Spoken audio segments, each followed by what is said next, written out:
My name is Sigrid. And my name is Mya, and this is our cell membrane model. Here we have the phospholipid bilayer, mainly made up of phospholipids.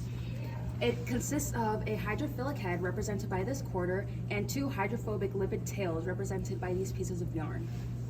This part of the cup represents the transmembrane protein, which is a type of integral protein that helps large and polar molecules pass in and out of the cell. Here we have the peripheral protein, which is a protein only located on the surface of the phospholipid bilayer and regulates cell signaling and keeps the cytoskeleton intact. Here's the cholesterol. The cholesterol helps the cell membrane maintain fluidity. Its chunky shape forces the phospholipids apart, allowing molecules to flow through. This is the glycolipid, and it maintains the stability of the membrane and facilitates cell-to-cell interactions. Here is the glycoprotein, which helps viruses enter the cell, and here we have the cytoskeleton, which helps the cell maintain its shape. One important function of the cell membrane is to transport molecules. One way it does this is through simple diffusion, the movement of molecules from high concentration to low concentration. No energy is needed for this. Here, the oxygen molecule just floats through the phospholipid bilayer, and it does this easily because of how nonpolar and small it is. Another way of transporting molecules is through facilitated diffusion, which is the movement of molecules from high concentration to low concentration through transport proteins. It allows polar and hydrophilic and large molecules to pass through the membrane. Here, the glucose is being transported through this transmembrane protein onto the other side of the cell membrane, into the extracellular matrix. And here we have ions being transported with the help of a carrier protein. Another type of transport is called active transport.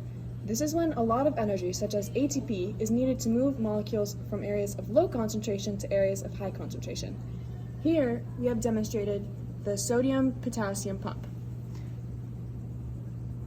These ions are going through the pump and going against their concentration gradient to the extracellular matrix and the intracellular matrix.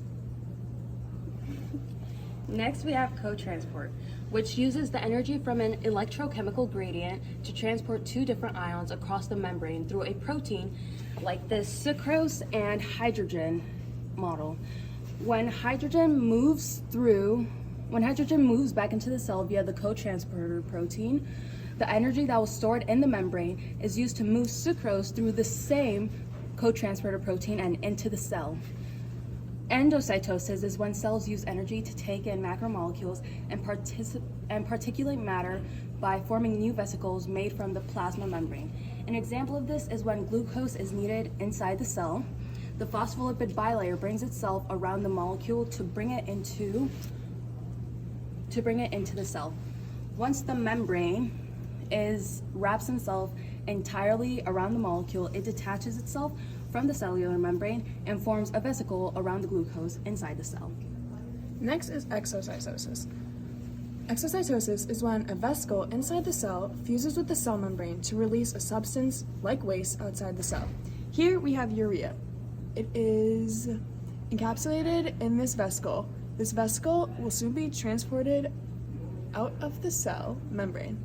The vesicle attaches itself to the phospholipids right here and then expels their urea into the extracellular matrix. That's all we have for you guys today. Thank you for watching.